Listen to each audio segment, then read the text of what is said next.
Hello everyone, welcome to Speak Easy. Speak Easy के इस video में मैं गणेश जोशी आप सबका हार्दिक अभिनंदन करता हूं। और आज के इस वीडियो में हम सीखेंगे कि कैसे हम डिफरेंट टाइप्स ऑफ वर्ब्स को सेंटेंस फॉर्मेशन में यूज करते हैं। तो स्टार्ट करते हैं। सबसे पहला जो वर्ब होता है वो होता है auxiliary verbs.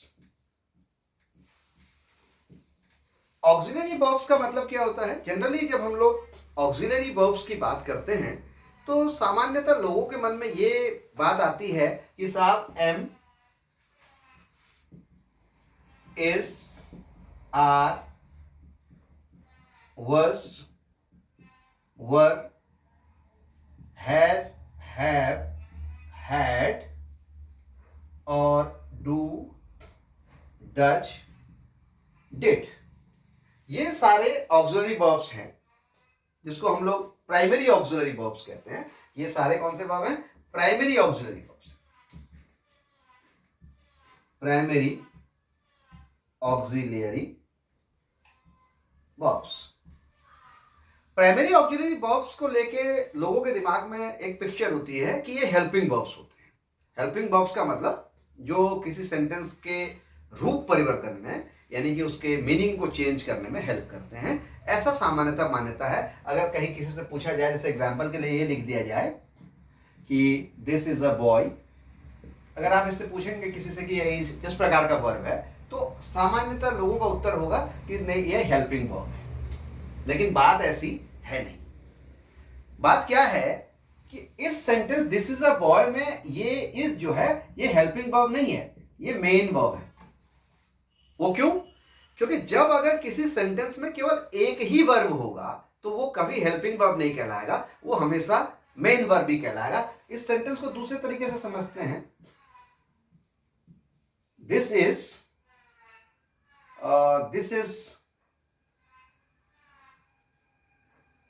Raining. This is raining sentence दृष्टिकोण, ग्रामेटिकल दृष्टिकोण से उचित नहीं है। इसको हम लिख सकते हैं इट इज रेनिंग। तो इट इज रेनिंग में अब यहां पे इज जो है ये हेल्पिंग वर्ब है और ये जो है मेन वर्ब है। यही इज जो यहां पे मेन वर्ब था, दूसरे वाक्य में ये हेल्पिंग वर्ब है। तो कुल मिलाके ये कहा जा सकता है कि ये जो प्राइमरी ऑक्सिलरी वर्ब्स हैं ये दोनों तरीके से फंक्शन करते हैं। ये हेल्पिंग वर्ब भी हो सकते हैं और ये किसी वाक्य के मेन वर्ब भी हो सकते हैं। तो सबसे पहले आज हम इसको समझेंगे कि कैसे ये हेल्पिंग वर्ब हो सकते हैं और कैसे ये मेन वर्ब हो सकते हैं।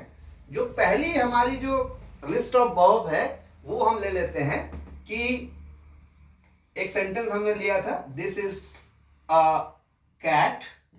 दूसरा ले लेते हैं, that was a cat and these are pens, those are books। और ले लेते हैं he is a player या he is tall। ये जितने भी सेंटेंसेस हैं इन सभी में is, was, are, were, वर तो आया नहीं है, एक वर का भी ले लेते हैं। These were my books।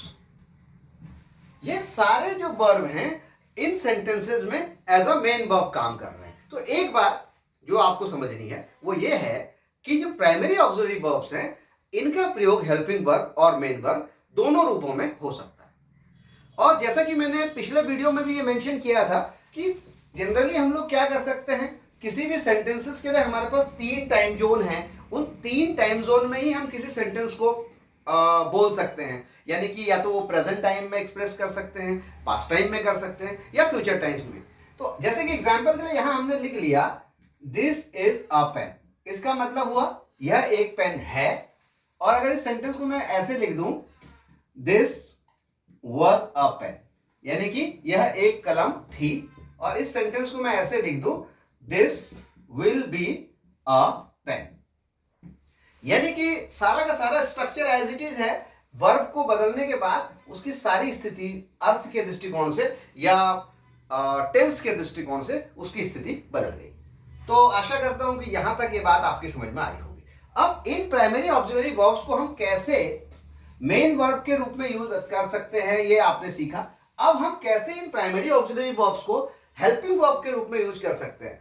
कोई भी प्राइमरी ऑक्सिलरी वर्ब कब मेन वर्ब कब वो हेल्पिंग वर्ब के रूप में काम करेगा, वो हेल्पिंग वर्ब के रूप में तब काम करेगा जब उसके साथ कोई एक मेन वर्ब हो।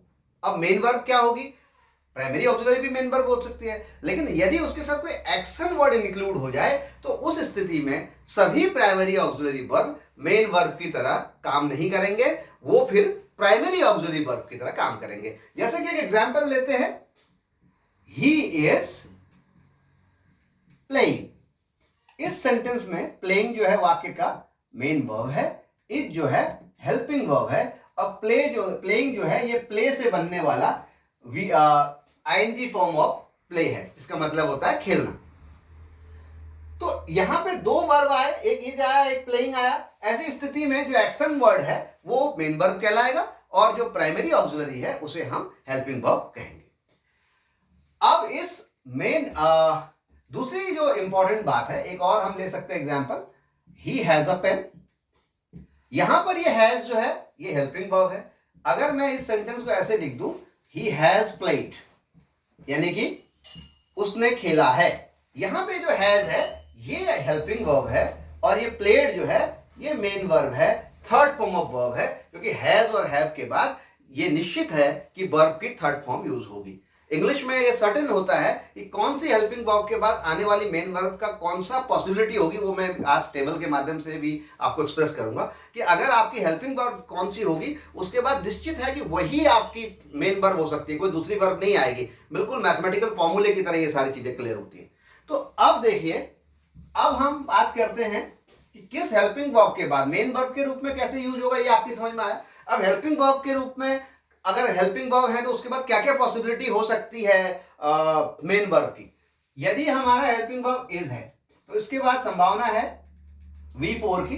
V4 का मतलब होता है, पहले एक V4 का मतलब होता है ING form of verb, ING form of verb. एक पॉसिबिलिटी है आईएनजी फॉर्म ऑफ वर्ब हो सकती है या V3 हो सकती है। यही दो पॉसिबिलिटी हैं जो इज के बाद या इवन एम के बाद या इवन वर्स के बाद या इवन वर के बाद, इन सभी वर्ब के बाद यह पॉसिबिलिटी हो सकती है कि आपका मेन वर्ब या तो V4 होगा या V3 होगा। इसके बाद कभी V1 की पॉसिबिलिटी नहीं है, इसके बाद कभी V2 की पॉसिबिलिटी नहीं है, इसके बाद कभी V5 की भी पॉसिबिलिटी नहीं है।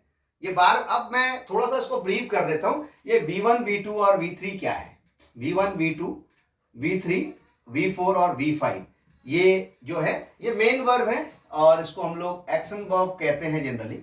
ये मेन वर्ब B1 क्या होता है, B1 जो होता है वो किसी वर्ब का बेस फॉर्म है। जैसे कि एक वर्ड हमने लिख लिया गो, ये जो गो है इसको हम B1 बोलते हैं और इसको बोलते हैं हम लोग प्लूरल फॉर्म, यानी कि ये प्लूरल माना जाता है। नाउन और वर्ब के बीच में एक डिफरेंस होता है।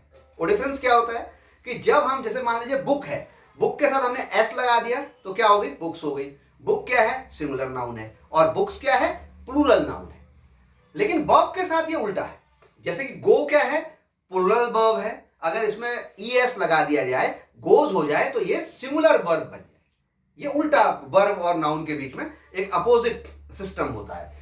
तो फर्स्ट फॉर्म जो है ये प्लूरल होती है। अब प्लूरल वर्ब फॉर्म कहां पे यूज होती है, उन सभी प्लूरल सब्जेक्ट के साथ अगर हमको जरूरत पड़ेगी तो हम केवल प्लूरल फॉर्म ऑफ वर्ब ही यूज कर सकते हैं, क्योंकि जैसा कि गोल्डन रूल ऑफ इंग्लिश में आपने सीखा था कि अगर सब्जेक्ट सिंगुलर होगा तो वर्ब भी सिंगुलर होनी चाहिए, यदि सब्जेक्ट प्लूरल होगा तो वर्ब भी प्लूरल होना चाहिए। उसके बाद जो सेकेंड फॉर्म होती है गो की वेंट होती है, जिसको हम लोग बोलते हैं पास्ट फॉर्म, इसको बोलते हैं पास्ट फॉर्म बोलते हैं। और जनरली ये जो पास्ट फॉर्म है इसका यूज हम लोग पास्ट इंडेफिनिट टेंस या सिंपल पास्ट टेंस या पास्ट सिंपल टेंस में करते हैं। और जो फर्स्ट फॉर्म है इसका यूज हम लोग प्रेजेंट सिंपल या प्रेजेंट इंडेफिनिट पुरानी ग्रामर में कहा जाता है, वहां इसकी जरूरत हमको पड़ती है। उसके बाद जो V3 है इसको हम लोग बोलते हैं पास्ट पार्टिसिपल फॉर्म, ये जो पास्ट पार्टिसिपल फॉर्म है इसका हम लोग वी थर्ड बोलते हैं, गो वेंट गॉन, यानी कि थर्ड फॉर्म जो है ये कहां पे यूज होती है? ये मोस्टली जितने भी पैसिव वॉइसेस के सेंटेंस होते हैं सारे पैसिव वॉइस में केवल एक ही फॉर्म ऑफ सेंटेंस यूज हो, एक ही फॉर्म ऑफ वर्ब यूज हो सकती है, उसको हम लोग बोलते हैं थर्ड फॉर्म ऑफ वर्ब और पास्ट पार्टिसिपल फॉर्म। V4 वाली फॉर्म होती है जैसे कि गोइंग हो गया, यानी कि आईएनजी फॉर्म भी इसको बोलते हैं, हम लोग इसको आईएनजी फॉर्म भी बोल देते हैं। इस आईएनजी फॉर्म का यूज कहां पे होगा? यानी कि किसी सब्जेक्ट के बाद अगर एम, किसी सब्जेक्ट के बाद इज, एम, वाज, वर है या विल बी है या शैल बी है। हालांकि विल और शैल बी जो है मॉडल का पार्ट है, इसको हम अलग से भी पढ़ेंगे। अगर ये सारे वर्ब हेल्पिंग वर्ब के रूप में किसी सब्जेक्ट के बाद आ रहे हैं और उसके बाद कोई मेन वर्ब आ रही है तो वो जरूर आईएनजी फॉर्म में आएगी। आप कहीं लिख सकते हैं कि आई एम वेंट या आई वाज वेंट, ये सारे सेंटेंसेस गलत हो जाएंगे। तो उसके बाद जो पांचवी फॉर्म होती है वो होती है, इसमें हमने एस या ईएस लगा दिया, कहीं एस लगता है कहीं ईएस लगता है। ये जो बना ये बन गया आपका V5 और इसको हम लोग बोलते हैं सिंगुलर फॉर्म। ये कौन सी फॉर्म है? सिंगुलर फॉर्म ऑफ वर्ब है, यानी कि जब भी हम सिंगुलर सब्जेक्ट के साथ अगर मेन वर्ब हमको यूज करनी होगी तो वो सिंगुलर फॉर्म ऑफ वर्ब होगी। वैसे मोस्टली ये V1 और V5 इसकी जरूरत हमें सिंपल प्रेजेंट टेंस के अंदर ज्यादा पड़ती है, वहीं पे पड़ती है इसकी जरूरत। तो क्लियर हो गया यहां तक कि एम, इज, वाज, वर और विल बी, शैल बी की कोई कंडीशन होगी तो हमारे पास V4 यूज हो सकता है और V3 की भी स्थिति बन सकती है, वो मोस्टली पैसिव वॉइसेस के अंदर बनती है, जैसे कि I have gone, the work has been done by me, इस तरह के सेंटेंसेस बन सकते हैं। वो उसको हम लोग लेटर ऑन कंटिन्यू करेंगे। दूसरी जो बात होती है, मैं समझता हूं कि मेन वर्ब्स की सारी फॉर्म्स आपकी समझ में आ गई होंगी। इसी तरीके से आप तमाम तरह के जितने भी वर्ब फॉर्म्स होते हैं अगर 200-250-300 वर्ब्स को हम समझ लें तो अंग्रेजी बड़ी आसान सी हो जाएगी, ऐसा मैं मानता हूं। इसके बाद जो दूसरी इंपॉर्टेंट चीज है वो है मॉडल वर्ब, हेल्पिंग वर्ब और मेन वर्ब। आशा करता हूं कि आपकी समझ में आ गया होगा। अब बात करते हैं मॉडल वर्ब्स की। मॉडल्स की वर्ब की बात करें तो हम लोग क्या जानते हैं? कैन है, कुड है, मे है, माइट है और विल है, शैल है और वुड है और शुड है और मस्ट है और ought to। ये जो 10 वर्ब हैं ये सारी मॉडल वर्ब कहलाती हैं। इन मॉडल वर्ब के साथ क्या खासियत है? मॉडल वर्ब की खासियत यह है कि ये मॉडल्स जो हैं केवल हेल्पिंग वर्ब हैं। ये कभी भी हम इनका उपयोग मेन वर्ब के रूप में नहीं कर सकते। मतलब क्या है? मतलब यह है कि जब भी किसी सेंटेंस में कोई मॉडल वर्ब आएगी तो उसके बाद कोई ना कोई मेन वर्ब जरूर रहना चाहिए। ऐसा संभव नहीं हो सकता किसी सेंटेंस में कि केवल आपने लिख दिया मॉडल वर्ब को यूज कर लिया। आपने कभी किसी बुक में आज तक नहीं देखा होगा I can go, I can run, I can eat, whatever. तो कहने का मतलब मॉडल वर्ब्स का उपयोग कभी अकेले नहीं किया जा सकता। मॉडल वर्ब्स के बाद अवश्य ही किसी मेन वर्ब की आवश्यकता होगी।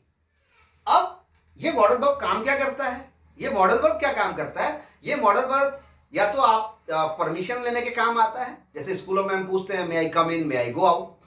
ये सजेशन देने के काम आता है कि you should wake up early in the morning. किसी को आदेशित करने के काम आता है, you must do this work. Example, कहने का मतलब क्या है कि मॉडल वर्ब जो है आज्ञा, अनुरोध, आदेश या परमिशन या ऑब्लिगेशन या नैतिकता का बोध कराने के लिए इन सभी मॉडल वर्ब्स का यूज होता है। इसको जिसमें से मस्ट और ought to जो है ये ऑब्लिगेशन का काम करते हैं। ये किसी को ये कहा जा सकता है कि कंपल्सन की ओर ले जाते हैं। तो ये मस्ट और ought to जो है कंपल्सन का काम करते हैं। अब इन मॉडल वर्ब्स के बाद क्या संभावनाएं हैं कि अगर किसी सेंटेंस में सब्जेक्ट, और दूसरा मैंने क्या बताया था कि मॉडल वर्ब्स के साथ हमें सिंगुलर प्लुरल की कोई लड़ाई नहीं है। किसी भी वाक्य का सब्जेक्ट सिंगुलर हो या प्लुरल हो, मॉडल वर्ब्स इक्वली यूज हो सकते हैं। ऐसा हमने पिछले वीडियो में भी पढ़ा था।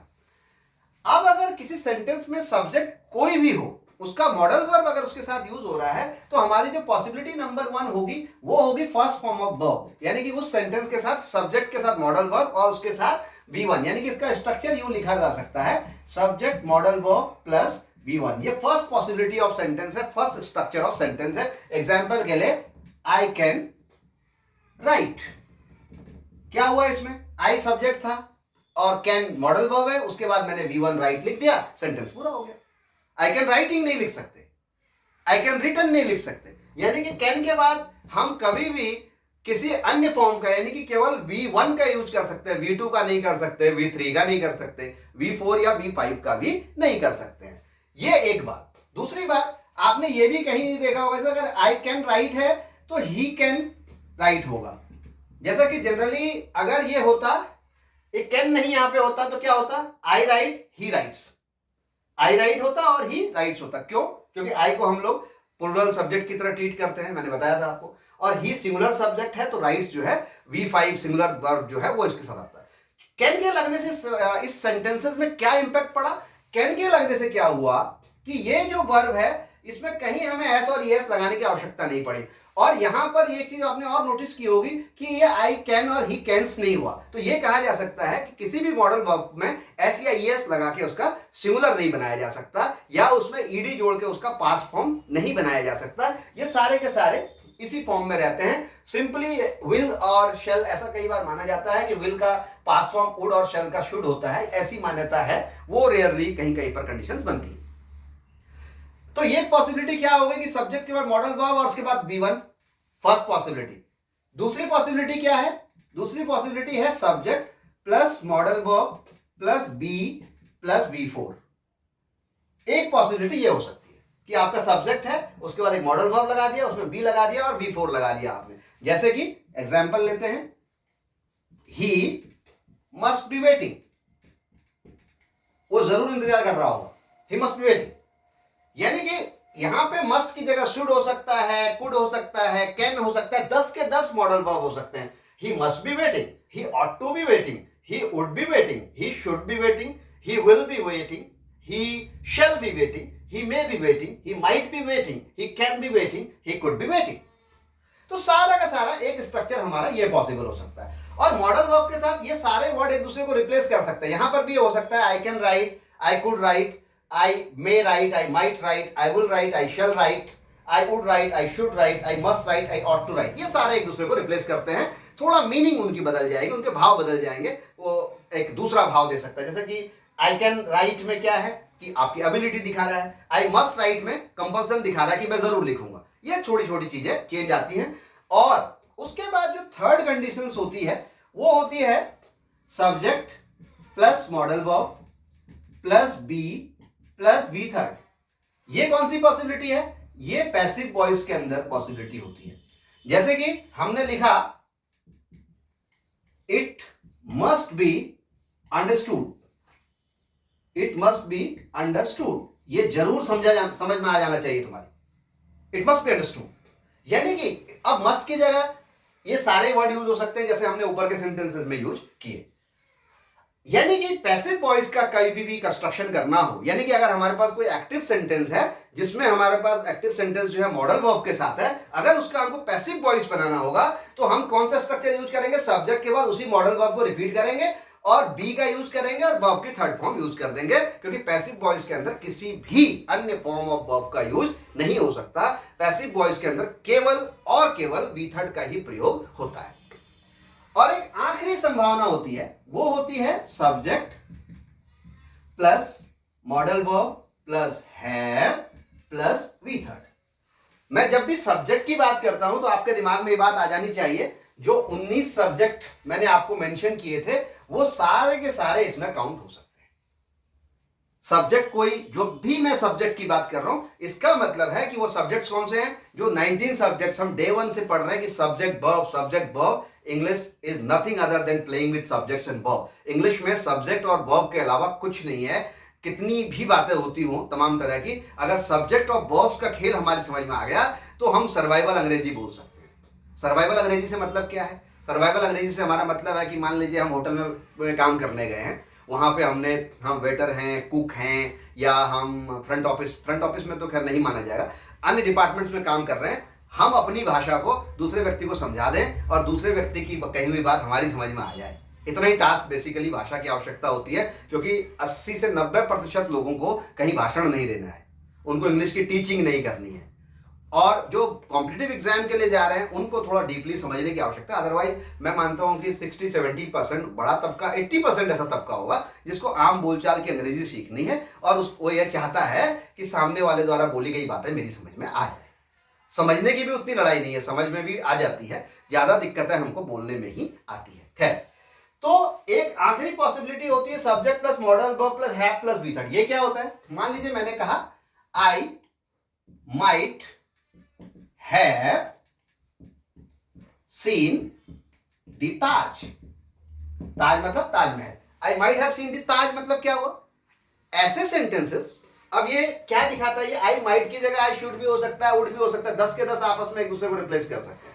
आई might have seen the Taj का मतलब क्या हुआ कि मेरे मित्र ने मुझसे पूछा कि गणेश तुमने ताजमहल देखा है? तो मैंने कहा यार I might have seen the Taj. मतलब क्या हुआ कि बहुत पहले कभी मैं गया था और मुझे ये क्लियर पिक्चर नहीं है कि मैंने ताजमहल देखा था कि नहीं देखा था। आगरा तो मैं गया था और ऐसा मुझे याद आ रहा है कि ताजमहल देखा था, लेकिन मैं श्योर नहीं हूं, कंफर्मेशन मेरे पास नहीं है, मैं 100% श्योर नहीं हूं। ऐसे सेंटेंसेस को हम एक्सप्रेस करने के लिए किस स्ट्रक्चर का यूज करते हैं? Subject plus modal verb plus have plus be third. Modal verb के केवल और केवल यही 4 प्रयोग हो सकते हैं। ये 4 स्ट्रक्चर्स हैं हमारे पास, इसके अलावा कोई स्ट्रक्चर मॉडल वर्ब का नहीं हो सकता है। 1 2 दिस 1 3 एंड 4, ये 4 तरीके से मॉडल वर्ब्स को यूज करने की स्थिति हमारे पास आती है। अब मैं समझता हूं कि ये सारी चीजें आपको अच्छी से समझ में आ रही होगी। थोड़ा सा मैं इन मॉडल वर्ब्स को, जो मैं बार बार एक चीज कह रहा था कि अर्थ बदल देती हैं, वो अर्थ कैसे बदलती हैं ये समझने वाली बात है। वो इस तरीके से है कि जैसे कि आपका कैन है और कुड है। कैन और कुड, ये क्या करता है?